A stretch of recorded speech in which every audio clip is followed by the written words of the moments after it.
Hello hello, চলে এসেছি। দেখো আজকে খাবার নিয়ে চলে এসেছি। আজকে রান্না করেছি, ডাল করেছি, বেগুন ভাজা করেছি, আর ঝিঙে আলু তরকারি করেছি, আর করেছি আন্ডা ডিম, এই করেছি। কিন্তু আমি বেগুন ভাজা নিইনি, ডাল নিইনি।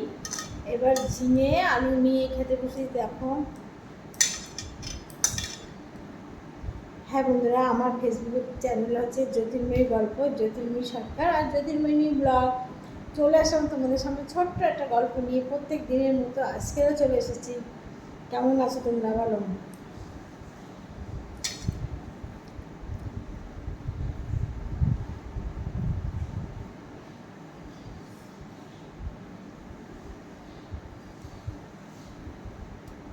আর ইউটিউবে চ্যানেল হচ্ছে জ্যোতির্ময়ী গল্প, জ্যোতির্ময়ী ব্লগ। আজকে রান্না করতে করতে কাণ্ড সরেছে আমার, জানো? ঘটনা শেয়ার করি তোমাদের। যাবে শেয়ার করি। ডিম রান্না বসিয়ে আমি জ্যোতির্ময়ী গল্পে বসে এসেছি লাইভ করতে। আমার হাজব্যান্ডকে কিন্তু বারবার বলছে আমি ডিমের ঝোলটা বসেছি, তুমি মনে করতে। উনি হচ্ছে আর এক খোলা বিড়াল মাছ ভাজতে গিয়ে সিদ্ধ করতে গিয়ে প্রতিদিন করে। এটা আমার মাথায় মনে ছিল না, অতটা মনে নেই। বলে এসে হ্যাঁ হ্যাঁ হ্যাঁ করছে। আমি লাইভ করছি তো করছি, ডিমনি তলার পুরো লেগে গেছে। দেখো, বুঝেছো? পুরো ঝোল টোল কিছু নেই। ভাগ্য ভালো ডিমটা আর আমরা পুড়িনি।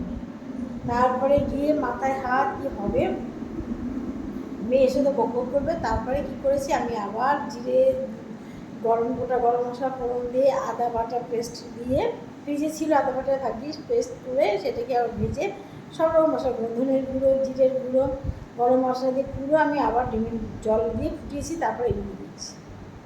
ডবল খাটনি হলো না, বলো? এখন খেয়ে যাবে স্মার্ট পয়েন্টে লস।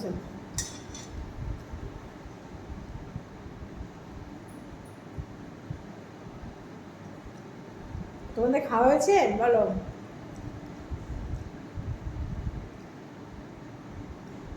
খেয়েছো বন্ধুরা তোমরা? দেখো, ঝিঙের ভিতরে দানা নেই, সব ফেলে দিয়েছে।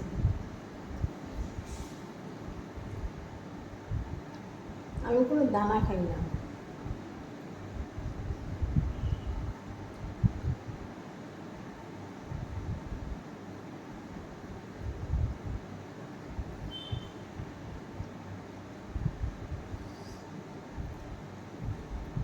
এখনই যেতাম, 1টা বেজে গেছে। খ্যাস খ্যাস করবে, এসে বেরিয়ে যাবে আসতে। খেয়ে নাও, খেতাতে বেরোচ্ছে, খেয়েটে যাও। ঠিক আছে, তাহলে তুমি খেয়েটে মাথা ঠান্ডা। আমার মাথা ঠান্ডা না, ওনার মাথা ঠান্ডা। আমার খাওয়া হয়ে গেলে ওনার মাথা ঠান্ডা, উনি মাথা ঠান্ডা হয়ে যাবে। আজকে একটু দেরি হলো, সেটা না, বলো? যাচ্ছি, দেখি কি কেনা যায়, কী খাবার। বিশেষ করে লজেস কিনবো, আর সোমবারই কেনার ইচ্ছা আছে। জানি না পাবো কিনা।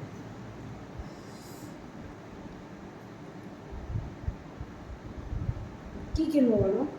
আমাদের সব খাওয়া, সব। দেখছো না এরকম পাতলা করে কেটে সব ফেলে দিয়ে ঝোল করেছি। এরকম তরকারি আমি জীবনে খাই না, বাধ্য হয়েছি খেতে। কী করবো বলো?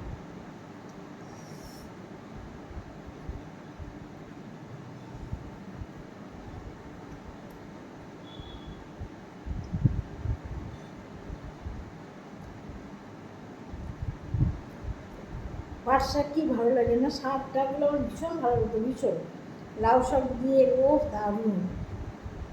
লাউ শাকের ডগা, কুমড়ো শাকের ডগা, কিন্তু সব খাবো। জীবনে কোনদিন, যতদিন বাঁচবো কোনদিন শাক খেতে পারবো না। যাই হোক বন্ধুরা, তোমরা খাওয়া করেছো? অনেক বেলা হয়েছে, খেয়ে নাও।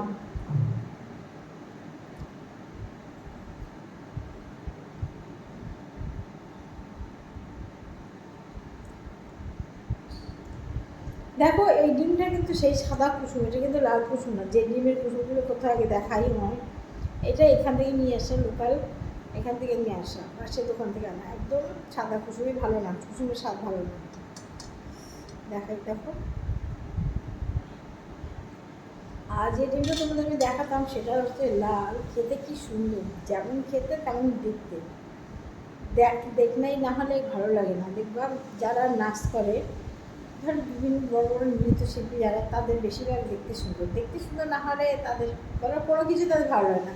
একটা খারাপ কথা বললেও তাদের মুখে সুন্দর লাগে, বলো।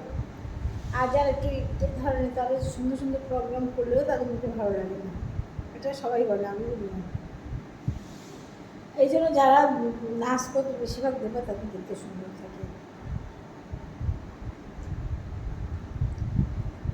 তা দেখতে যদি ভালো না হয় তো খেতে পারবে, বলো। ওই দিনগুলো আনতে গেলে স্টেশনে যাবে, তাহলে আমার রান্না আজকে 12টা হয়ে যাবে। এমনি তো 12টা বেজে গেছে, তারপর আরও 12টা হয়ে যাবে। সেদিন বলছি না বাবা, তুমি এইখান থেকে তো আগে রান্না করি, তো তাই দেখা যাবে। তার বাদে পরশুদিন জামাই ষষ্ঠী, তখন দেখা যাবে। জামাই ষষ্ঠীর আগের থেকে তোমার অর্ডার করেছি কিছু, দেখা যাক। আজ তোকে রান্না করা ঝামেলাই নেই, হ্যাঁ ঠিক না। তবু রান্না করবো, বাড়িতে চিকেন করবো, মটন খাওয়া পারবো না, আমার চিকেন করবো, ভাত করবো। আর মেয়ে মোটামুটি অর্ডার করে গেছে, সব রকম আসবে। ঠিক আছে বন্ধুরা, আমি খেতে থাকি, তোমরা দেখো। আমার খেতে অনেক সময় লাগে। Tata, bye. আবার আসবো আরেকটা ব্লগ নিয়ে। তোমরা সবাই ভালো থেকে, টাটা।